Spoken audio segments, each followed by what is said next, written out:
Hello दोस्तों, आज देखने वाले हैं lecture number 25 meaning and objective of scientific management. तो चलते हैं, शुरुआत करते हैं। इंग्लिश मीडियम और हिंदी मीडियम दोनों में देखने हैं, ठीक है। सबसे पहले देखेंगे हम लोग इंग्लिश में, ठीक है। Define scientific management. Sir, scientific management का मतलब क्या होता है? The term scientific management was developed by Frederick Taylor in 1856 to 1915। मतलब इसका जो जन्म हुआ था इनका 1856 में हुआ था और मृत्यु जो हुई थी 1915 में हुई थी, इन 1911 में इन्होंने डेवलप किया scientific management. It refers to the classical outlook of management. ये क्लासिकल आउटलुक ऑफ मैनेजमेंट है। मतलब जो मैनेजमेंट हम लोगों ने देखा था, जो मैनेजमेंट होता है, लेकिन इसका क्या है, एक वर्जन, न्यू वर्जन समझ सकते हैं। एक क्लासिकल न्यू आउटलुक है जो कि फोकस करता है, which focus on devising the best way of doing the work. जो कि फोकस करता है काम को बेस्ट तरीके से करने and thereby increasing the effectiveness, और इंक्रीज करता है इफेक्टिवनेस को। क्या करता है? इंक्रीज करता है इफेक्टिवनेस को और इफ़िशियंसी को। काम के इफ़िशियंसी को, सुनो मेरी बात, काम के इफ़िशियंसी को और इफेक्टिवनेस को क्या करता है? इंक्रीज करता है। Scientific management implies working accordingly. जो साइंटिफिक मैनेजमेंट होता है वो इम्प्लाई क्या करता है? इम्प्लाई मतलब उस पर लगाना, ठीक है। तो जो वर्किंग होता है, काम होता है, वो स्टैंडर्डाइज टेक्निक और टूल्स के अकॉर्डिंग लगाता है and with the help of specialise personnel.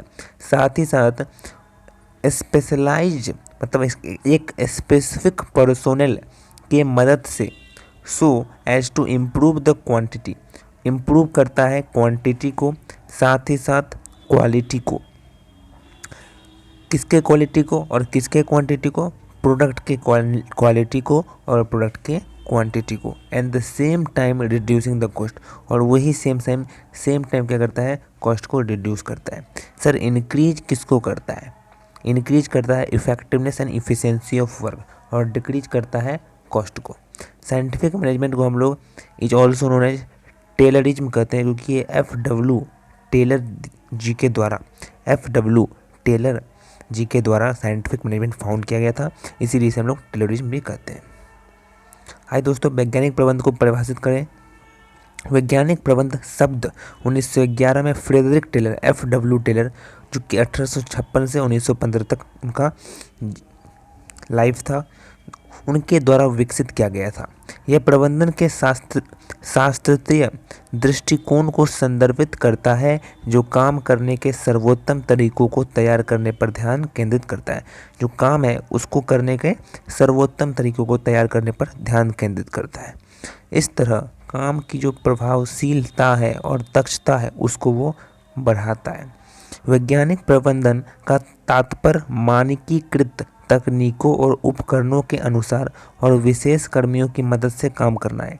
जो वैज्ञानिक प्रबंध होता है उसका क्या तात्पर्य है? कि वो मानकीय तकनीकों और उपकरणों के अनुसार और विशेष कर्मियों और मदद से काम करना है, ताकि उत्पाद की जो मात्रा के साथ साथ गुणवत्ता में भी सुधार किया जा सके, और साथ ही जो लागत है ना सर, लागत है उसको भी कम किया जा सके। वैज्ञानिक प्रबंधन को टेलरवाद के नाम से भी जाना जाता है, क्योंकि ये एफ.डब्ल्यू. टेलर के द्वारा फाउंड किया गया था। नेक्स्ट देखते हैं objective of scientific management. English में देखेंगे एंड उसके बाद हिंदी में देखेंगे। ऑब्जेक्टिव ऑफ साइंटिफिक मैनेजमेंट, सबसे पहला है हायर प्रोडक्टिविटी। साइंटिफिक मैनेजमेंट के कारण हायर प्रोडक्टिविटी होता है। इसका यही उद्देश्य है कि वो प्रोडक्टिविटी को क्या करे? हायर करे। Increase in the rate of production, production के रेट को इंक्रीज करे by use of standardise tools. Standardise tools, equipment, method और ट्रेनिंग ऑफ वर्क के मदद से, के इस्तेमाल से इंक्रीज करे रेट ऑफ प्रोडक्शन को। दूसरा है cost of production. Cost of production क्या बोलता है? Reduction in the cost of production. Cost of production को रिड्यूस करना, प्रोडक्शन का जो भी कॉस्ट है, जो भी लागत है, उसको रिड्यूस करना। कैसे? रैशनल प्लानिंग करके और रेगुलेशन करके एंड कॉस्ट कंट्रोल टेक्निक से। तीसरा एलिमिनेशन ऑफ वेस्ट। एलिमिनेट करना मतलब हटाना। किसको हटाना सर? वेस्ट को, जो भी बर्बादी हो रहा है रिसोर्स का, उसको एलिमिनेट करना, रिमूव करना मतलब ये सब नहीं होना चाहिए। ये उद्देश्य होता है कि एलिमिनेट करें, वेस्ट से बचे, रिसोर्स को वेस्ट करने से बचे, एंड मैटर ऑफ मैन्युफैक्चरिंग, और जो मैटर है उसको भी अच्छे से बेहतरीन इफेक्टिव बनाता है। चौथा है क्वालिटी कंट्रोल, कंट्रोल करता है क्वालिटी पर, इम्प्रूव करता है क्वालिटी ऑफ आउटपुट, किसके किसके द्वारा, रिसर्च के द्वारा, क्वालिटी कंट्रोल के द्वारा और इंस्पेक्शन डिवाइस के द्वारा।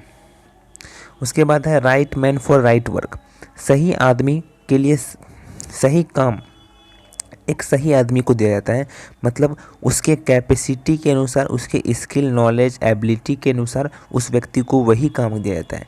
जितनी उसके पास क्षमता है, जितनी उसके पास नॉलेज है, वो काम दिया जाता है। ऐसा नहीं है कि उस व्यक्ति को क्या बोलते हैं, ऑपरेट करने नहीं आता है, सिस्टम को ऑपरेट करने नहीं आता, आप उसको वहाँ पर ज़बरदस्ती बाय फोर्स बैठा दिए तो नहीं। वो व्यक्ति के पास नॉलेज है, उसकी जितनी क्षमता है, उसके पास जितनी कैपेसिटी है, कैपेबिलिटी है, उसके हिसाब से उसको काम दो। तो placement of right person on the right job through scientific selection and training of worker, एक साइंटिफिक सिलेक्शन करके उस वर्कर का ट्रेनिंग करके एक राइट पर्सन को राइट जॉब दो।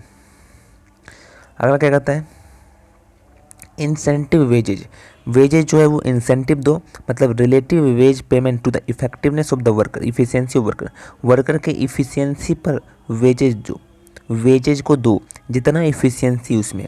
जैसे कि मानो giving wages at the higher rate to the efficient worker, efficient worker को हायर वेजेज दो, ज़्यादा पैसा दो, ज़्यादा वेजेज दो, ज़्यादा उसका जो सैलरी है, वेतन है, वो दो। तो ये था सर, इतना ही है, नहीं और भी है लेकिन हम बताएंगे नहीं सारा और भी पॉइंट आप लोग लिख सकते हो। अगर आपको कम लग रहा होगा तो आप सोचेंगे सर एग्जाम में और सर हमको मटेरियल चाहिए, तो ये मटेरियल आपको प्रोवाइड कर देंगे, है ना। और भी आप लोग लिख सकते हैं, एग्जाम के प्रोस्पेक्टिव से आप लोग लर्न कर सकते हो।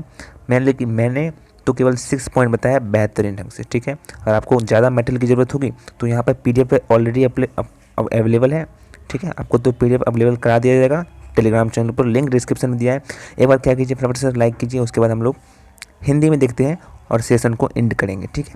ये जो इतना पॉइंट लिखा है सर, वो ऑब्जेक्टिव ऑफ साइंटिफिक मैनेजमेंट का ही है, लेकिन वो अगर आपको ज़्यादा मटेरियल चाहिए, जिस कारण से हमने PDF में ऑलरेडी प्रोवाइड कर दिया है, समझ गए। लेकिन मैंने तो यहाँ तक सिर्फ बताया है, अच्छे से देख लीजिएगा, 6 का 6 पॉइंट देख लीजिएगा बेहतरीन तरीके से। हिंदी में देख लेते हैं बिल्कुल यही चीज़ को। वैज्ञानिक प्रबंधन के उद्देश्य, अगर सेशन को लाइक नहीं किया जल्दी से लाइक कीजिए, आप लोग लाइक नहीं करते हो, और सब्सक्राइब जरूर कर लीजिएगा पूरा का पूरा लेक्चर देखने के लिए, जल्दी से फटाफट से कीजिए सब्सक्राइब। वैज्ञानिक प्रबंधन के उद्देश्य क्या है, वैज्ञानिक प्रबंधन के उद्देश्य या लक्ष्यों को निम्न अनुसार संक्षेप में प्रस्तुत किया है। सबसे पहला है उच्च उत्पादकता, उत्पादकता को बढ़ाना। क्या बोल रहा है इसमें, उत्पादकता को बढ़ाने में क्या बोल रहा है, ध्यान सुनो, इसका नीचे में यहाँ लिखा हुआ है, मानकीकृत औजार, उपकरणों, विधियों के प्रयोग तथा श्रमिकों के प्रशिक्षणों द्वारा उत्पादन दर में वृद्धि करते हैं। किस किस कारण वृद्धि करते हैं, तो मानकृत औजार, उपकरणों, विधियों के प्रयोग तथा श्रमिकों के प्रशिक्षण के द्वारा उत्पादन वृद्धि होती है। दूसरा, लागत में कमी लाते हैं साइंटिफिक मैनेजमेंट के कारण, तर्कसंगत योजना बनाकर विनियमन तथा लागत नियंत्रण तकनीकों द्वारा उत्पादन लागत में कमी होती है। तीसरा, कचरे का अनुमूलन, मतलब वेस्ट जो है उससे बचाते हैं, कम से कम वेस्ट हो, साइंटिफिक मैनेजमेंट बोलता है कम से कम वेस्ट करो, तो उसको कचरे का अनुमूलन करने के लिए संसाधनों और विनिर्माण के तरीकों के उपयोग में अपशिष्टों का अनुमूलन, उसमें कुछ बदलाव लाते हैं, कुछ इम्प्रूवमेंट लाते हैं ताकि ज़्यादा से ज़्यादा कचरा न फैले, रिसोर्स बर्बाद ना हो। चौथा, गुणवत्ता नियंत्रण, गुणवत्ता मतलब क्वालिटी कंट्रोल करते हैं, अनुसाधन करके गुणवत्ता नियंत्रण निरीक्षण उपकरणों द्वारा आउटपुट की गुणवत्ता में सुधार किया जाता है। सही काम के लिए सही आदमी, जो वो व्यक्ति जिस काम के लिए बना वो काम उसे देना है, ठीक है।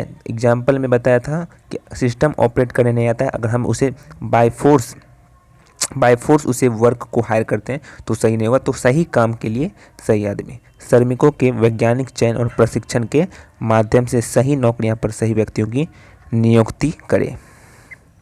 उसके बाद है प्रोत्साहन मजदूरी भुगतान को श्रमिकों की दक्षता से जोड़ना, मतलब अर्थात कुशल श्रमिकों को उच्च दरों पर मजदूरी देना। कुशल जो श्रमिक हैं उन्हें उच्च दर पर मजदूरी देना, वेतन देना। ठीक है, 6 का 6 पॉइंट है, ये देखना है। अगर आपको एग्जाम में और भी लिखना है तो उसके लिए मटेरियल अवेलेबल है, और भी आप बहुत सारा लिख सकते हो। ये देखिए सारा का सारा पॉइंट है, ये 10 पॉइंट यहाँ है और उसके बाद फिर 7 पॉइंट है, 17 पॉइंट है। अगर आपको मटेरियल कम लग रहा होगा तो आप यहाँ से प्रोवाइड ले सकते हो है। लेकिन 6 का 6 पॉइंट ही मैंने बताया है। अगर आपको और भी चाहिए उद्देश्य तो यहाँ पर अवेलेबल है। ठीक है, आप लोग देख सकते हो 6 का 6 पॉइंट अवेलेबल है, साथ साथ और भी मटेरियल अवेलेबल है।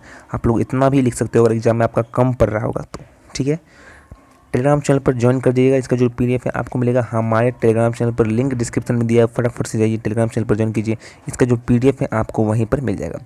टेलीग्राम चैनल का लिंक डिस्क्रिप्शन में दिया है, ठीक है ना, आप लोग ज्वाइन हो सकते हैं। अभी तक चैनल को सब्सक्राइब नहीं किया, फटाफट चैनल को सब्सक्राइब करना है, लाइक करना है। सेशन को पूरा का पूरा प्लेलिस्ट देखना चाहते हैं, डिस्क्रिप्शन में जाइए, आप प्रोवाइड किया हुआ है पूरा का पूरा प्लेलिस्ट, लेक्चर 1 से लेकर 25 लेक्चर तक रेगुलर बैच के साथ। Thank you so much.